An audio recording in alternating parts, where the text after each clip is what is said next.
observar entonces los valores tonales, ¿no? Yo soy Gustavo González.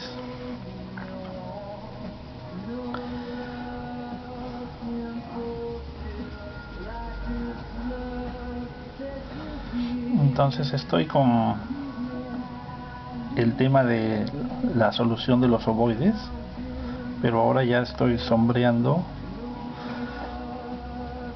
este pequeño estudio, ¿no? Este pequeño esquema.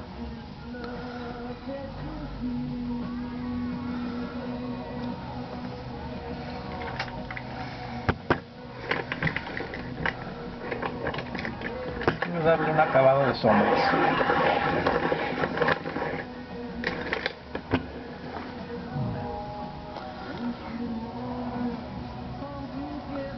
Botticelli era compañero de taller de Leonardo.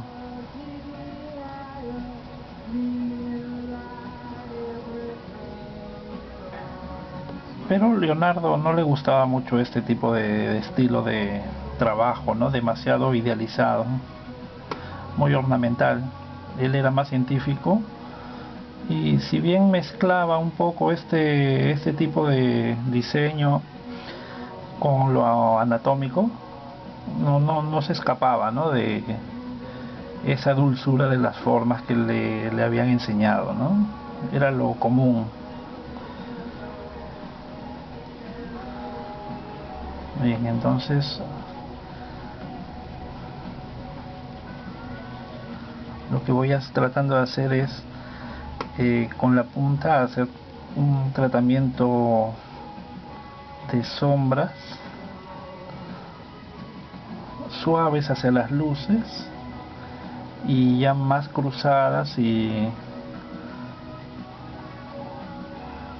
saturadas en las sombras, ¿no? Acá por ejemplo, siguiendo un esquema sencillo, ¿no?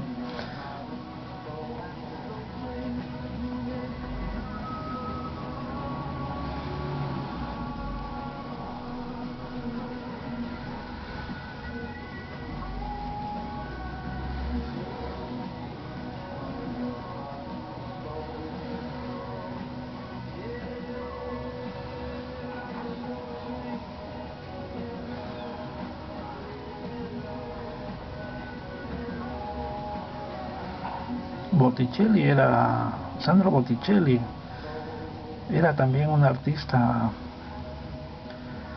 que tuvo mucho renombre, su estilo gustaba mucho, ¿no? Era justo antes de que los grandes maestros ya impusieran el estilo, su estilo propio, mucho más científico, ¿no? Más renacentista propiamente. El Botticelli era un poco más primitivo, un tanto más gótico, digamos, en su estilo, bastante idealizado, ¿no? Hay una anécdota muy interesante que nos deja ver cuál era su astucia, ¿no? Su manera de ser, ¿no? Un poco graciosa y irónica, ¿no? En su taller él tenía pues operarios, aprendices, ¿no? En su mejor momento, y resulta que había una pared bastante vieja de piedra, alta, ¿no? Y la pared estaba un poco floja, ¿no? Se movía por cualquier motivo, se movía la pared, imagínense. Y para peores condiciones, su vecino tenía una fábrica de tejidos y tenía una máquina de telar que removía toda la pared cuando la encendía. Y Sandro le dice a su vecino: mueve tu máquina para el otro lado de tu taller, ¿no? Porque se va a caer la pared y va a matar a alguien. Y su vecino, el fabricante de telas, le responde: yo en mi casa hago lo que yo quiero, en mi taller yo hago lo que yo quiero y no muevo nada. Malcriado, ¿no? Así le respondió. Entonces Sandro llama a los más grandes y les dice, vamos a hacer algo. Agarren esa piedra enorme que está ahí en la calle y vamos a llevarla hacia lo alto. Mueven una piedra enorme, enorme y la ponen justo encima del muro. Y cada vez que el vecino encendía su máquina de telar, la piedra comenzaba a balancearse y podía caerse para cualquier lado. Él lo había calculado todo de manera que la máquina podía caerle al vecino y destrozarle toda su máquina de tela. Y se asustó el hombre, fue corriendo y le dijo que por favor sacara esa piedra de ahí, ¿no? ¿Y qué creen que le respondió él? Yo en mi casa hago lo que yo quiero, así que mueve tú tu máquina o esa piedra se queda ahí. Vencido, el vecino tuvo que mover su máquina hacia el otro lado y listo. Qué tipo para astuto, ¿no? Botticelli. Lamentablemente toda esa fortuna y fama que logró en su edad madura, ¿no? Con su estilo tan hermoso, no le sirvió de nada, porque él fue de pronto seguidor de Savonarola y le hizo ver de que todos estos temas mitológicos y de temas paganos eran pecaminosos. Era un fanático Savonarola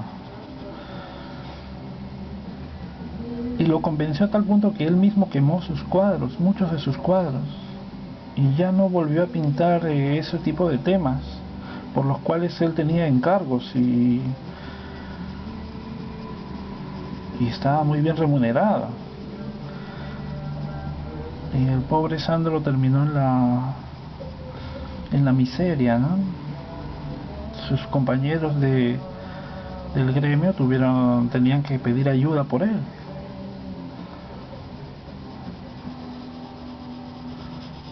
Bien, entonces hay que tener en cuenta los reflejos, ¿no? Para que el trazo vaya quedando muy suave, como en la pintura, es necesario ir pegando el trazo, es decir, sobre el mismo sitio repetidas veces, y observar mucho el cambio sutil de valores, ¿no? Voy cruzando los trazos para que se vayan saturando, pero de manera controlada, ¿no? Si por ejemplo esta parte necesito un medio tono, solamente doy unas pasadas y cruzo el trazo para que no se note ¿no? El trazo no tiene nada de malo, es decir, podemos dejarlo y que se vea el trazo, o en ocasiones podemos esconderlo si es que el estilo del dibujo es así, de trazos más de sombras más esfumadas, ¿no?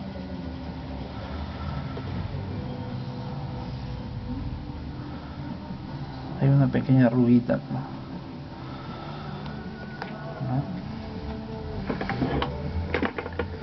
Es un tipo de dibujo diferente, ¿no? Un poco más ornamental debido a la armonía de líneas, ¿no?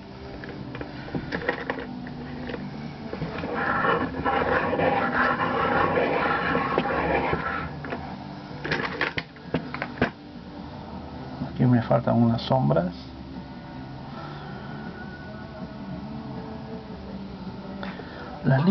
Las líneas iniciales siempre suelen ser de separación, ¿no? Una concepción de forma en referencia a un fondo. Entonces la línea hace la labor, tiene la misión de separar nuestra idea de la forma del fondo blanco, ¿no? Pero los valores tonales hacen una suavidad, ¿no? Son de un concepto opuesto. Los valores tonales hacen que la línea vaya desapareciendo en cierta medida, ¿no? Eso es a voluntad. También según el estilo del dibujo.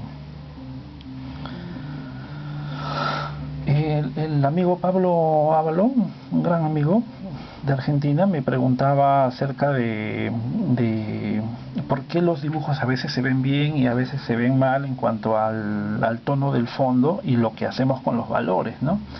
Y ese es un tema que daría pie a una larga conversación acerca del claroscuro,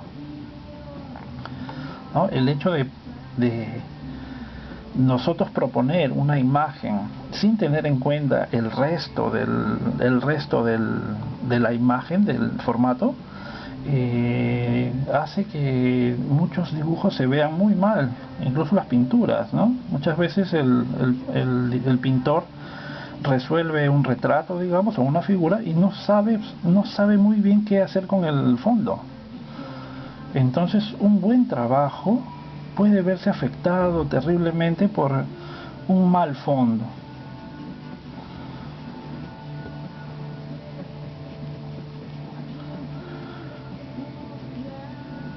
En cuanto al claroscuro, pues es una concepción de toda la imagen en general, no solamente separar la figura de lo que ocurre en el fondo, ¿no? Si nosotros siempre trabajamos, como ya lo he dicho, ¿no? Trabajamos sobre un fondo claro de papel claro, o sea, tenemos la base de soporte, la superficie es clara, lo que se van a destacar son los oscuros, ¿no? La incisión gráfica que nosotros hacemos es hacia lo negativo, ¿no? Si fuera una cartulina oscura, sería al revés, ¿no? Utilizaríamos de repente un lápiz blanco y lo que haríamos sería iluminar. Entonces es de alguna manera sencillo, ¿no? Lo que hacemos es contrastar en todo caso, siempre contrastaremos. Pero para que se vea bien, el juego de valores tonales debe ir en concordancia con lo que ocurre en el fondo, ¿no? Si vamos a trabajar sobre cartulinas muy claras, tenemos que generar una mancha, ¿no? Una mancha de oscuridad, digamos que sea la parte en la sombra, ¿no? Pero para que exista una correlación y armonía del volumen y con el fondo, pues tendremos que hacer pasajes. Este es el área de sombra, existe un área de pasajes de medio tono y de pronto viene la luz. Y la luz estaría en concordancia con el papel, ¿no? Yo en este caso no voy a trabajar mucho el fondo, entonces lo que necesito es ir llegando a las sensaciones de sombra a través de medio tono.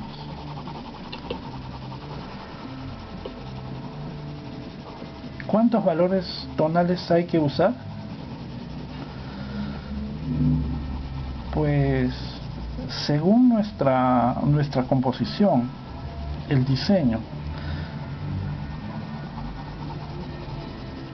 En este caso es bastante claro, ¿no? O sea, mi modelo, ¿no? El que empecé el video anterior, el de Botticelli, es bastante claro, es decir, no hay sombras profundas. En cuanto a la escala de valores, pues yo diría que estamos en el 1 o 2, 3, 4, 5, 6, 7 tal vez. En cuanto a los valores, 7 y ahí cierra. Pero la proporción de valores tonales oscuros es mínima. Y hay un bonito juego de luces y medios tonos claros, ¿no? Entonces en eso nos basamos. ¿Qué cosa debe ocurrir acá? Esa misma relación entre las manchas de valores tonales tiene que seguir ocurriendo en mi dibujo.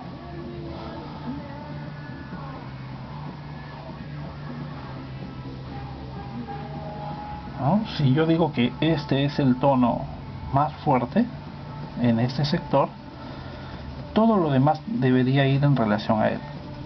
Si yo digo que esta es mi zona de máxima luz, todo debería ir en relación a ella. Un valor tonal un poquito más oscuro y así progresivamente hasta llegar a ese valor tonal más oscuro, y ahí me detendré. No lo llevo a una exageración, un límite más allá de mi medio de expresión, ¿no?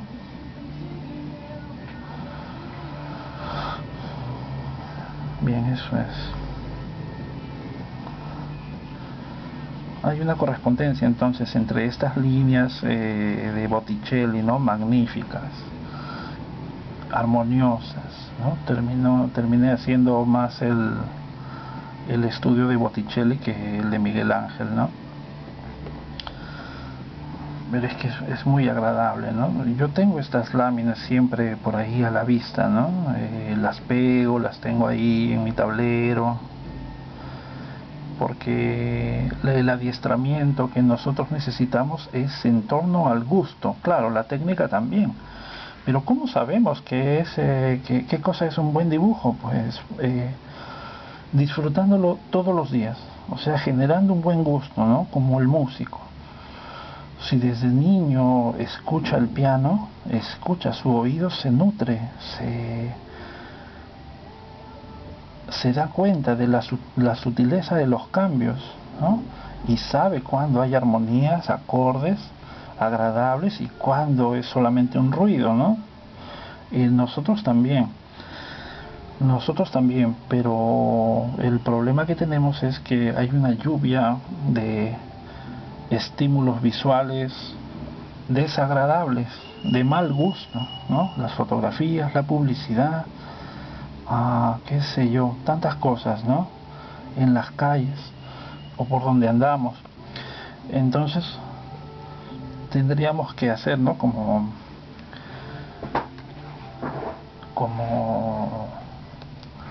si nos protegiéramos de todo ello, llenar las paredes del taller de buenas imágenes, ¿no?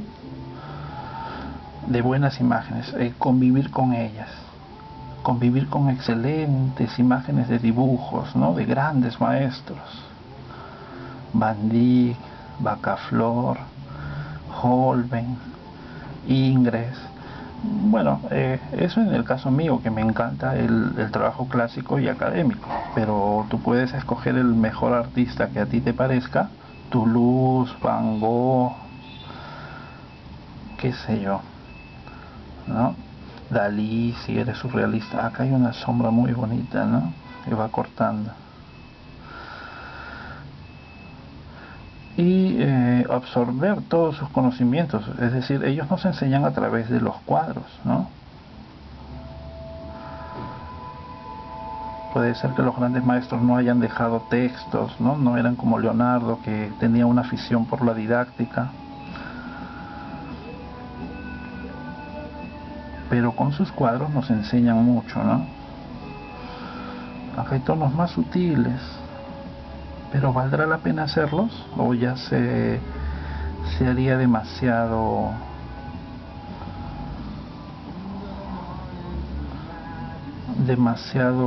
decorado ya este trabajo?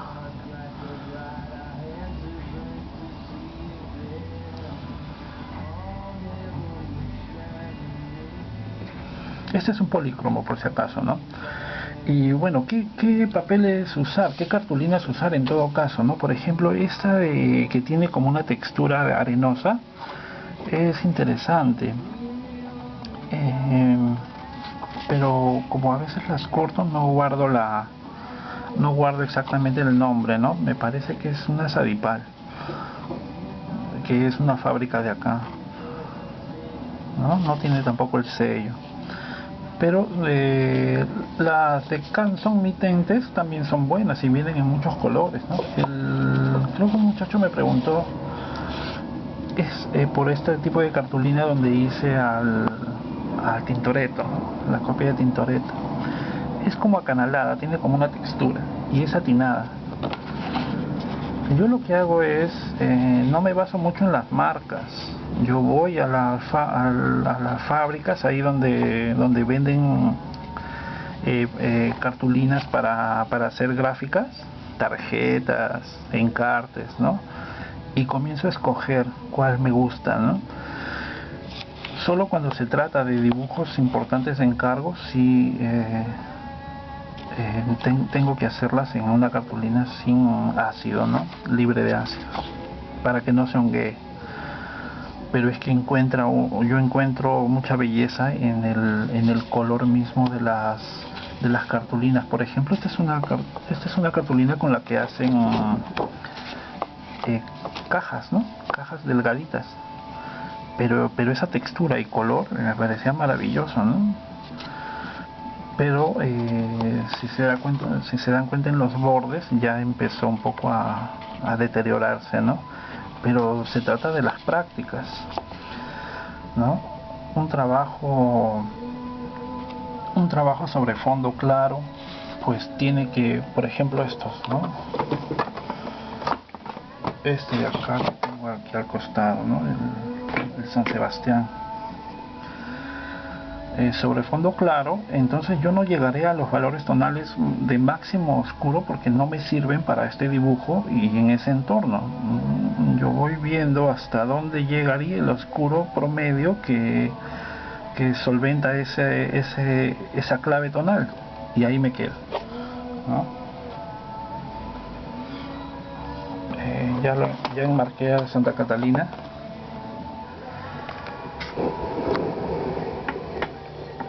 Queda un poco más bonita con su marco, ¿no? Más femenina. Pero a Miguel Ángel no le interesaba mucho, ¿no? La figura débil, ¿no? Para él del cuerpo femenino, ¿no? Incluso a las mujeres las hacía musculosas, ¿no? En este caso entonces hay un golpe de color, es decir, atrae digamos el trabajo por el golpe de manchas de color.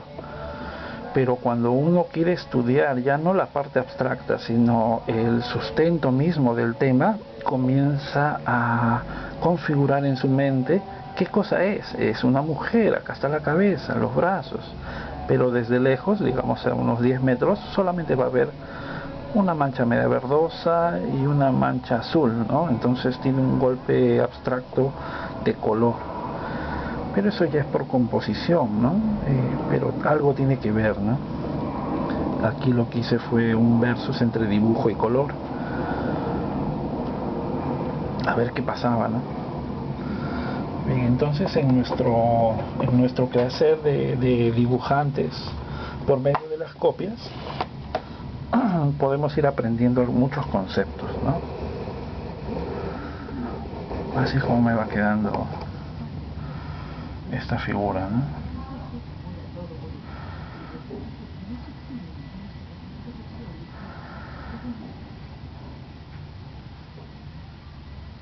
Bien, ya proseguimos luego, ¿no? Ya proseguimos luego con otras prácticas. Ahí estoy viendo qué material podemos utilizar, ¿no? Cuídense mucho. Ya nos vemos.